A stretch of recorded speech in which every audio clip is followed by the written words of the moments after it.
very much not like I'm better than you, like or that kind of thing.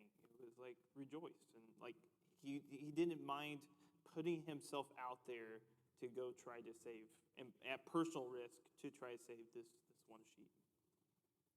Um, we kind of looked at what is the value of one soul, like very much like what is the value of one soul, but specifically what's the value of one soul if it's your soul or someone you love soul. And that's kind of helped me in my being conscious and also caring is always thinking of people as, okay, this isn't just a random person. This is somebody's son. This is somebody's daughter. This is somebody's brother. This is somebody's dad. This is somebody who people care about very much. And above all, God cares about very much. And so I should, at the very least, go and get over my fears and my worries and all of that to go to talk to them. And I think that's a way that we can help get over that. Any thoughts on that? Okay. How long does he search for the lost? Until he finds it. Yeah. You kind of get the idea that he's not going to give up. It's the persistence that you mentioned. He keeps on keeping on. And like we should have that same kind of fervor. If it's just someone that has never been Christian, keep on keeping on. If it's someone that has left our group and that wants to go its own way, we should keep on being persistent and a gentle spirit, of course, until they basically totally reject us. I think that's the line that we take. Barry?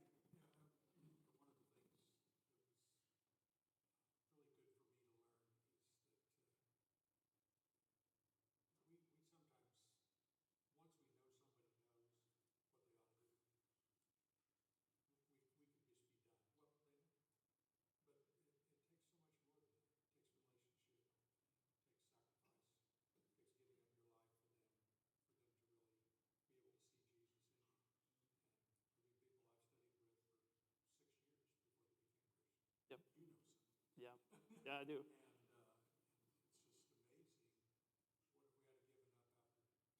Yeah. Yeah.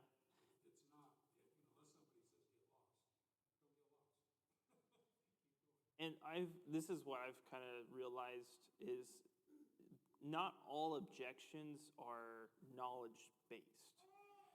Like they can have the knowledge. Sometimes it's like an emotional objection. It is something like, well, if I accept this, then I'm condemning my mom and dad to hell. Like that's what, or something like that. And so you don't know what will change in somebody's life to where they're emotionally ready to accept the gospel. And I think that's why, when we get to it, like listening is like one of the number one things that you can do to help someone really see where they're coming from, and to reach them the best. And so that's why you keep on, because it's not just the knowledge. It's many times much more than that. So.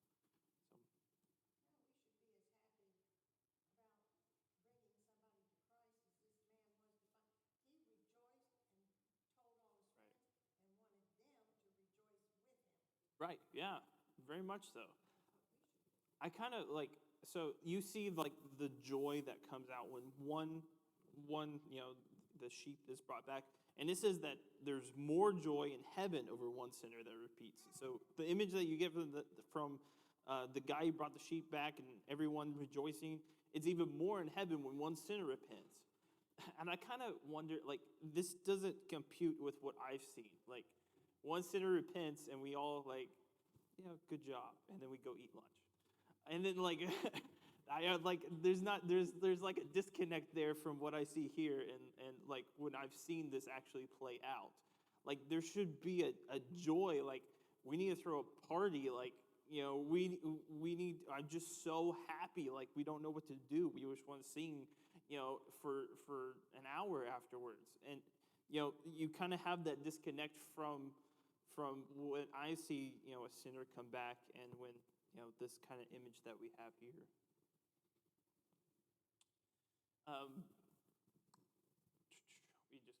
about that. What kind of people are in danger of becoming lost sheep? Okay, good answer. Good answer. We all should not think too highly of ourselves or be so proud to think that we can never fall. There are some people that are probably more susceptible than others. And so, like, if you're, we all should be a shepherd, and this isn't just relegated to our designated shepherds. This is a job for everyone. We all should be looking over the flock. We should all be trying to see if anyone's straying, and we all should be a part of the effort to bring that person back. And so, if that's kind of in your mind, who are some of the groups in general? Don't call out names or anything. I don't want you to do that. But who are some people some groups that you would look out for, make sure that they're getting maybe a little extra care, and that you would, Fluffy always tends to run out. This group of people kind of, tends, just in general to be in danger of falling away.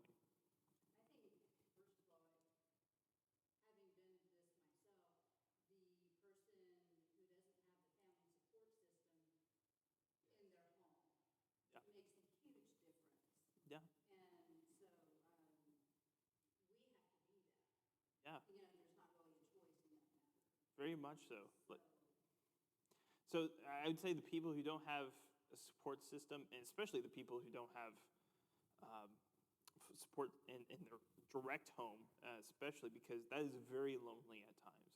That is very lonely. Yes, very good. Jacob?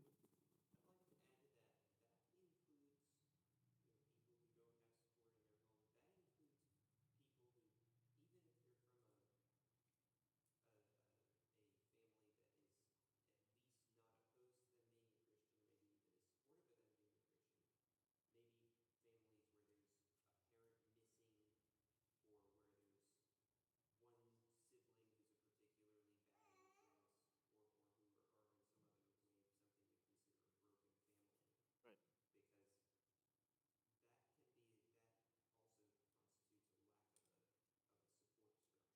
Yeah, very much so. Very much so.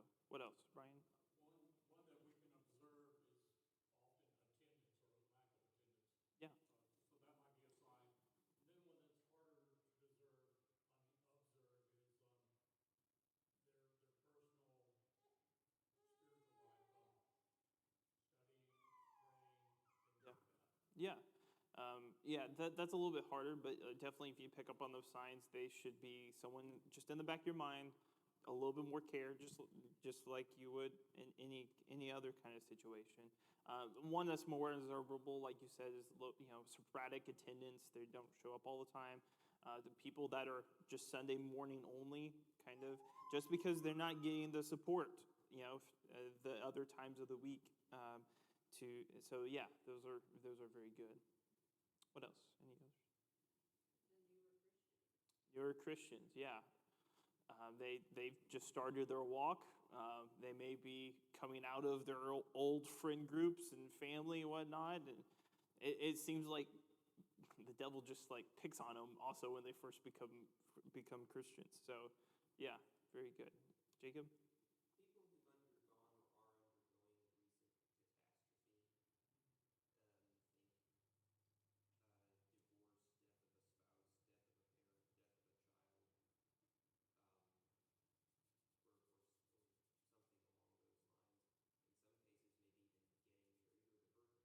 Yeah, yeah.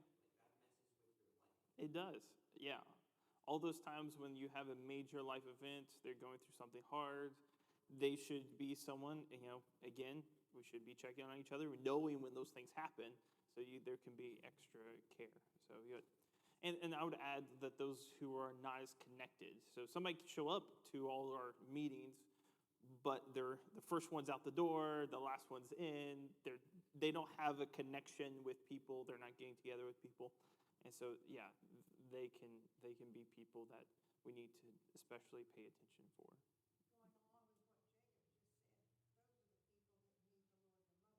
Yes.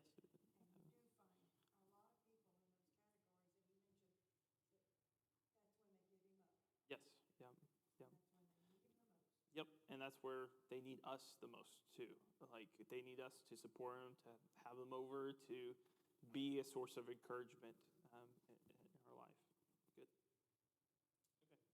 Okay. I think that's all the ones I had on my list. Anything else in this section on the lost sheep?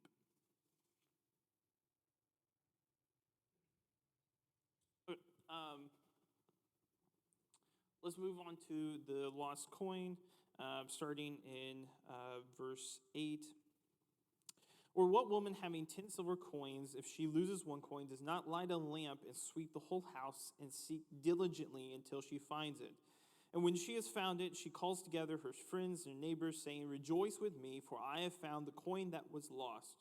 Just so, I tell you, there is joy before the angels of God over one sinner who repents. So, what here, kind of again along the same vein, would you of evangelism and seeking the lost and that kind of stuff would stood out to you, or things that you would like to bring up? But, First off, one coin, 10 coins would be equal to about 10 days' wages. So if you translate that right. to any of us and think about how much you make in that amount of time, you'd be sweeping your old house too. Right. Yes. Yes. Very much so. About $4.40. Well. That's what I wrote. Okay. I learned that from somewhere else. Was it back in the 60s or something? uh, Probably a little bit more than that, I would imagine. Yeah. But yeah. So yeah, my Bible says it's a drachma, which is in Greek coin approximately equal to value to a Roman denarius, worth about a day's wage for labor. So however much that it's not a little sum of money to say at the least. It's something that is very much valued. So you can think of maybe, depending, I'm not trying to guess people's wages, but a couple $100 or so, several $100, maybe at the most. That's not a little sum of money that you would just be like, it was just a little bit. It's very much a value. Bob? I was thinking, what if the Jews only get 9 commandments? What'd you say? What if the Jews only get 9 commandments? Okay. Yeah. Okay. Well, I'm not sure where that. I'm saying that's how important it was. Okay. Yeah. You need them all. You need complete. Okay. Gotcha. Gotcha. Okay. Very cool. Any other thoughts on this parable, Jacob?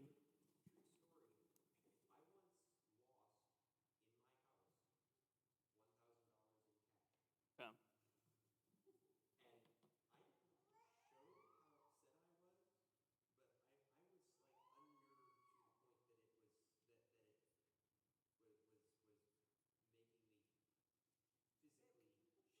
Yeah. Right.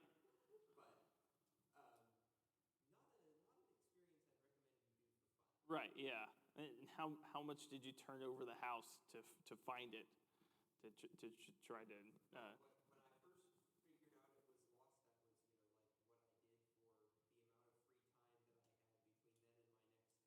Yeah. Right. Yeah. Yes, I bet. I think the thing here is joy when you find something that was Yep. lost. Yep. You have another good example of the prodigal son. Yep.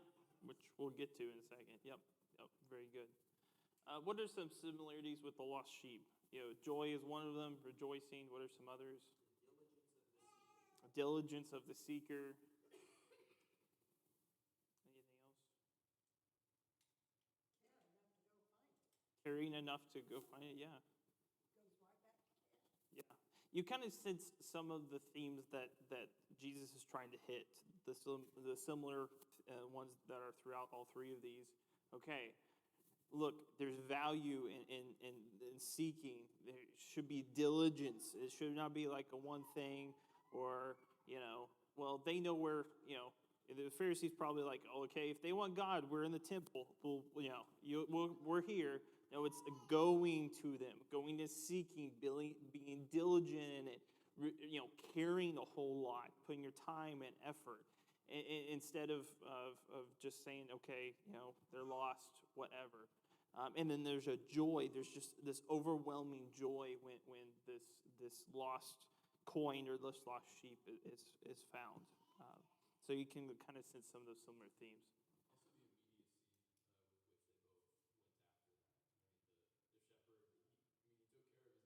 Yeah. True.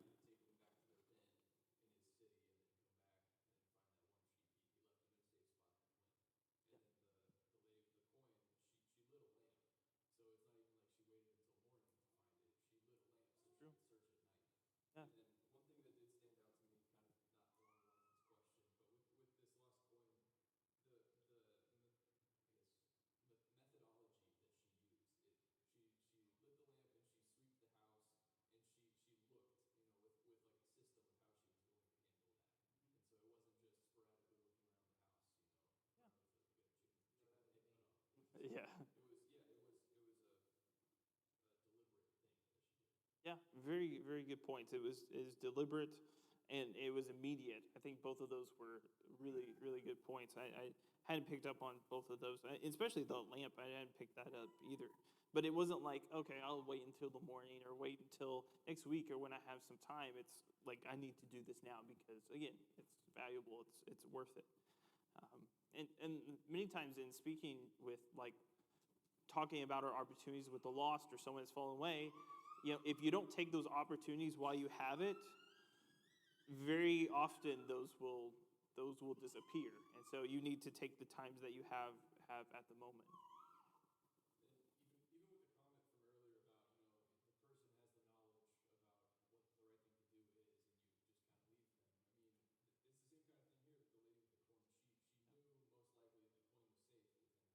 Right. Yep. And showing that you care can mean so much. Just showing that you actually care about them and are willing to go to them.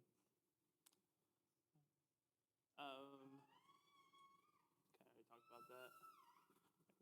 I already talked about that. So, anything else in this this second parable? Let's see if we can get through this last parable real quick. It's the longest, probably the most well-known. And I want to key on kind of the second half of this parable, but we'll read through the whole parable just to get a good context. So starting in verse 11, and he said there was a man who had two sons. The younger of them said to his father, "Father, give me a share of the property that is coming to me." And he divided his property between them.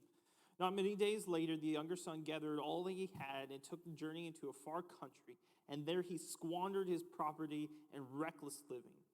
And when he had spent everything, a severe famine arose in that country, and he began to be in need. So he went and hired himself to one of the citizens of the country. He had sent him into his fields to feed pigs.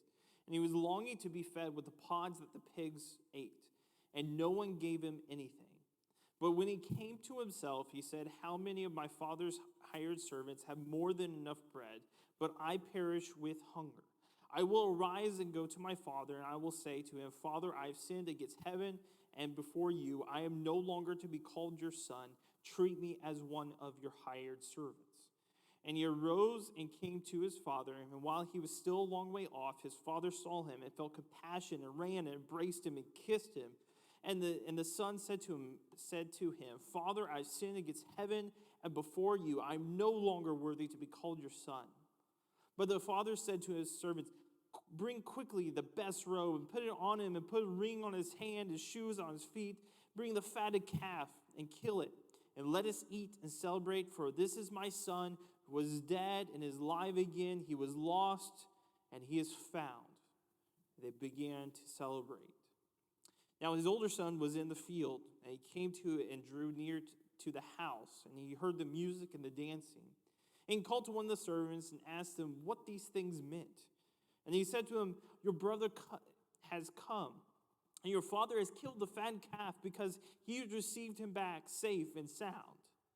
But he was angry and refused to go in. His father came out and entreated him, but he answered his father, look, these many years I have served you, and I've never disobeyed your command, yet you never gave me a young goat that I may celebrate with my friends. But when this son of yours came, who has devoured your property with prostitutes, you killed the fatted calf for him. And he said to him, son, you are always with me, and all that is mine is yours. It was fitting to celebrate and be glad. For this your brother was dead and is alive. He was lost and is found. So, really just teaching on the part of Jesus, and a very famous, powerful talent, the parable of the lost son. So I want to focus more on the second half because I think that has to do with more of kind of what we're talking about. But anything that jumped out to you as far as things to keep in mind, things that help us have the heart of Jesus and reaching the lost from this parable. Angie?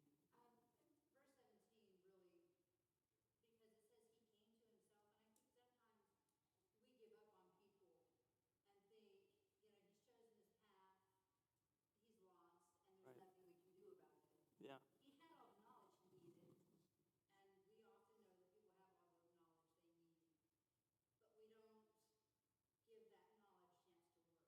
Yeah. Yes.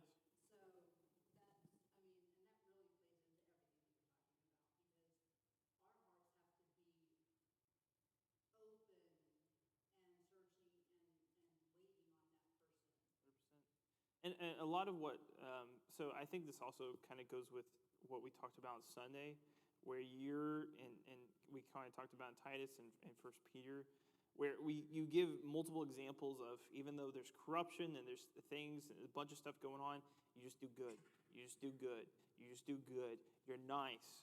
You're a good neighbor. You're a good wife. You just do good. You're respectable. You just do good. You just do good. And then eventually, combined with that knowledge that hopefully you've already given, the time is right, they go through something hard, and it bears fruit.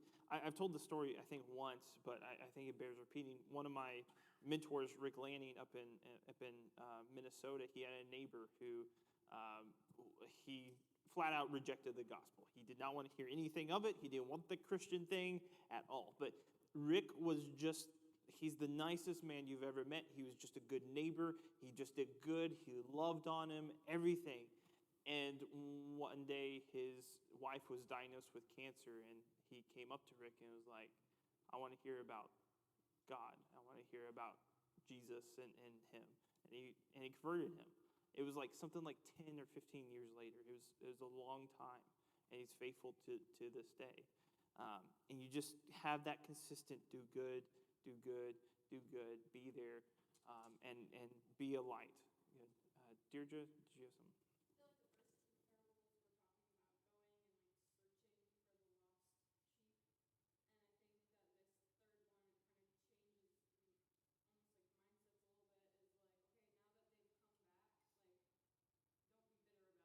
Right, yeah.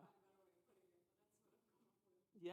No, I think that is excellent. I think the first two is about going and getting and finding, but sometimes they know, and you just got to let them come back.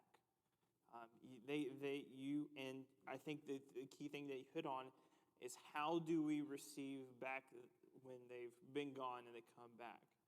Is there this like standoffish? Okay, we'll see if you really changed, or you don't see that at all. Like, okay, maybe if we were the father, it'd be like, okay, you can work as a servant, and then if you do really good for a number of years, then you can work up to being a son again. Like, and there's not that at all. It's this love and compassion that the Father has, who is God, for his children. That's why I like verse 20, because it seemed like the father anticipated him to come back, and he was far off. Yeah. And he was pretty ready, and this was which he was still looking. He was still looking. There's still this like seeking and looking because he sees them afar off, which means he's looking for them. He's looking for any chance that he doesn't make them. You don't want to have this mindset of making them work for it to get back into my good graces, because it's not my grace whatsoever. It's God's grace, and he offers it freely. Good. Excuse me? Yes. Yeah. Yeah. Brother was dead, and his life was lost, and now it's found. Yeah. Good. Bob?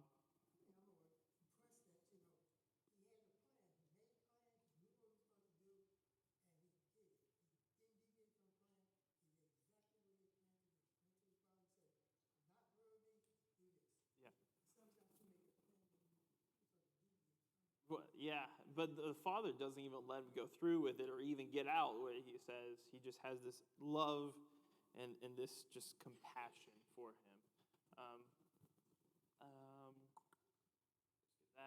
Would it be easy for you to hate the younger son if you were the brother? So we kind of talked about the father.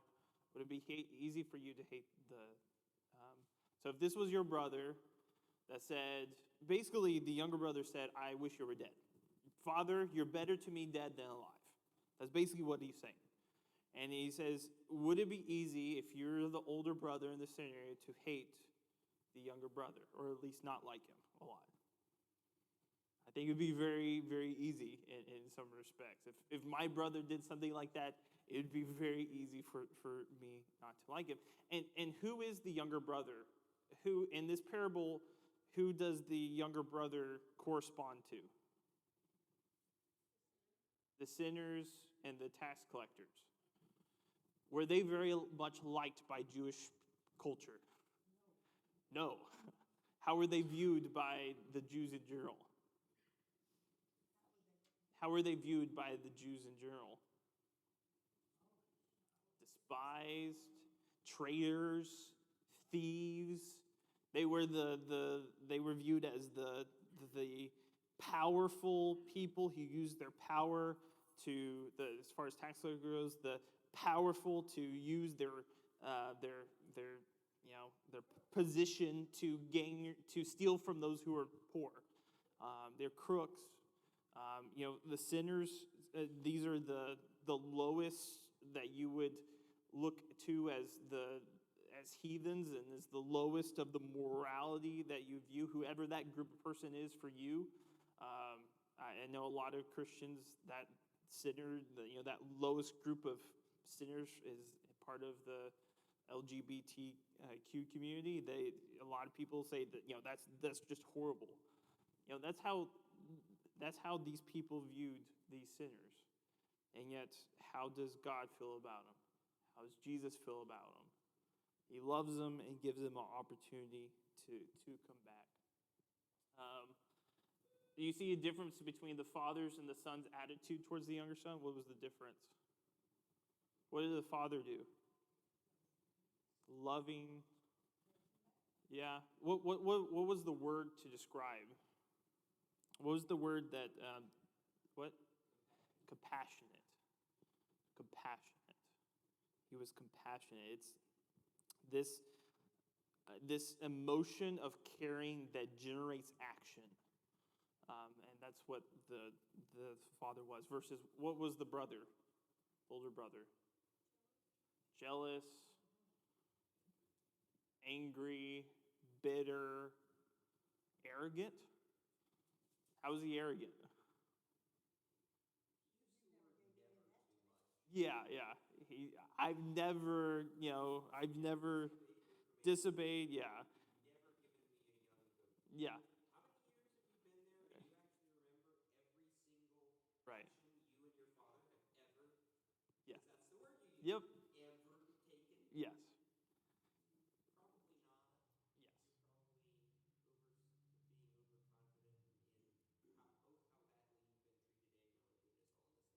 Yes. But yeah.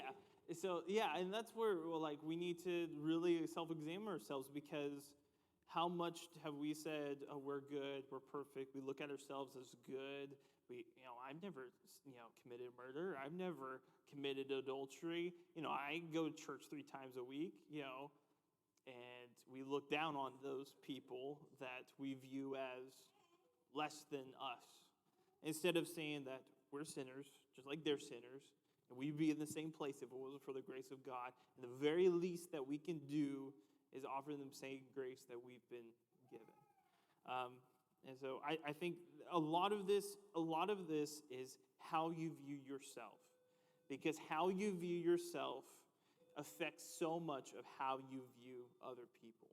And you need to be humble, and that's why being in the Word and understanding what God's done for you and how great He is and loving will cause you to look at others differently and will cause you to care for other people like God cares for other people. And so we need to be like that. Really quick, we talked about how to receive sinners back. Wind of the fire, no sun. And then, why can it... We kind of already talked about that. But, rejoicing again when it happens. Mary Adam, go ahead.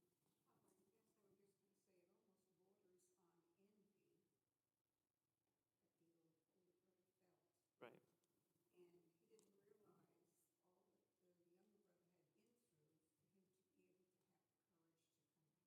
Yes, very much so. That's a really good point, that it's a lot when you understand or try to understand what someone's been through, it's a lot easier to be patient with them. And it's very easy to put someone in a box and say they're not worthy in our eyes, instead of seeing what they've went through and being compassionate to them. So I think that's a very good point. We will I may wrap up a few points from this, but we'll move on to Matthew and learn from that, and then move on to the motivation behind evangelism. So thank you for your comments and your questions. I very much appreciate it.